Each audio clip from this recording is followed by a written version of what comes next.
Hey guys, and welcome back to I Like Old Watches 2. Now this is the third video I'm going to be uploading where I show you some awesome Seiko chronograph watches that are generally available for the JDM market only, but I've imported another 4 different models to show you guys in this video from Sakura watches because, well, I think these could represent some of the best value for money Seikos around anywhere. They are incredibly good value, they look fantastic, they all contain Seiko Mecha Quartz movements, and they are available in a number of different color variations.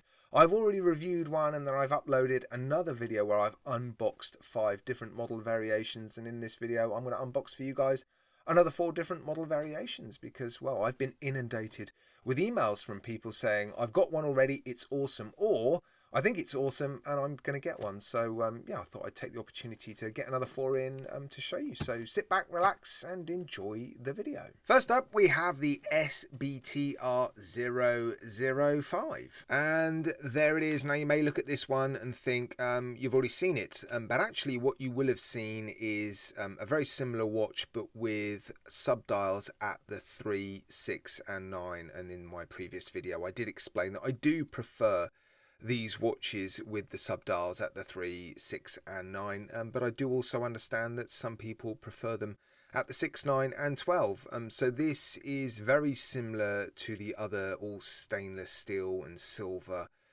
version with a black dial that I've already shown in a previous video, but yeah, it's got a slightly different movement. It works pretty much the same: start, stop, and yeah, reset. So another snap back chronograph movement, but just with a slightly different dial configuration. It's nice. The second watch is the SBTR 017, and there it is. So we are back to the sub dials at the 3, 6 and 9, but this is the first time I've actually shown one of these watches with a leather strap. Seiko calf look.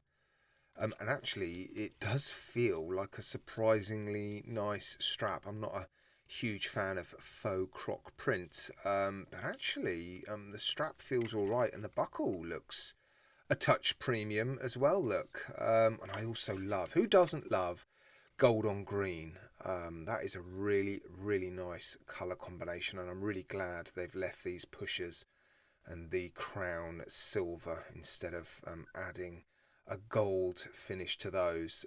Yeah, that is really nice, that one. Very cool.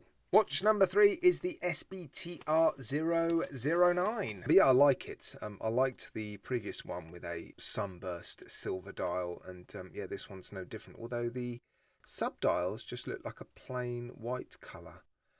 But yeah, another very nice offering. And here is the 4th and final SBTR chronograph watch that I'm going to be showing in this video. Right, and there it is, another very nice black dial offering. It doesn't look like there is a sunburst effect on that black dial. Very similar, if not identical, to the previous watch that I've already shown in a previous video with the black glossy dial. But this one has what looks like a ceramic tachymeter, and again, it's coming on what does seem like a very nice leather strap, a little bit stiff, and yeah, I'm not a fan of the print, but the buckle seems nice, and it really does seem like quite nice soft leather underneath. So yeah, same price for the watches that come on leather straps to the watches that come on a stainless steel bracelet on the Sakura watches website anyway, so I would always encourage you to buy the watches with the stainless steel bracelets. Although they're not fantastic quality,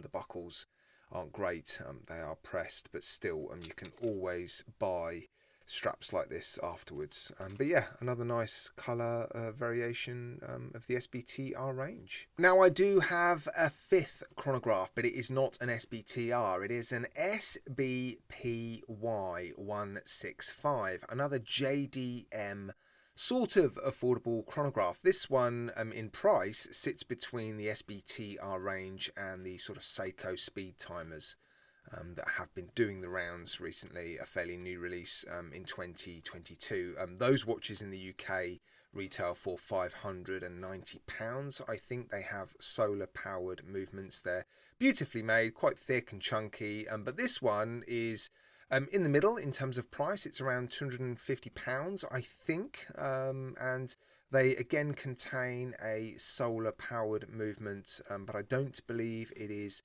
a snapback chronograph. So I thought I'd just give you a quick sneaky peek at, well, potentially another sort of affordable option. And there it is. It certainly looks a little bit more premium. I'm just looking at the links. They do look a little bit nicer. The dial looks beautiful, and you can see an AR coating there as well. A sort of brushed, or I don't know, a slightly satin finish ceramic tachymeter with a polished outer edge. This is a new release for the JDM market, actually, so it hasn't been around long at all. The clasp is pressed. But yeah, it looks very, very nice. So I'm going to produce a more detailed video on this watch very, very soon. But I just thought I'd give you a little sneaky peek. Looks good, doesn't it? Looks really good, actually. Yep, very, very nice. Let's have a little fiddle with the chronograph buttons. Multiple ticks per second. And look at the light play on those applied indices. Look, that's a bit grand Seiko, isn't it? Stop and reset. Yeah, it's not a snapback chronograph, and you can see the solar cells on the subdials, which I'm not a massive fan of. And the date sits quite deep in the date window, a little bit like the more expensive Seiko speed timers. But yeah, it is going to be more nicely made, a sort of better quality version of the SBTR watches that I've been showing you recently. So yeah, another one to consider. Look out for the video soon. All right, guys, I'm going to leave it there. As always, massive thank you from me to you for tuning in. Take care, look after yourselves. You'll see me again in 2023.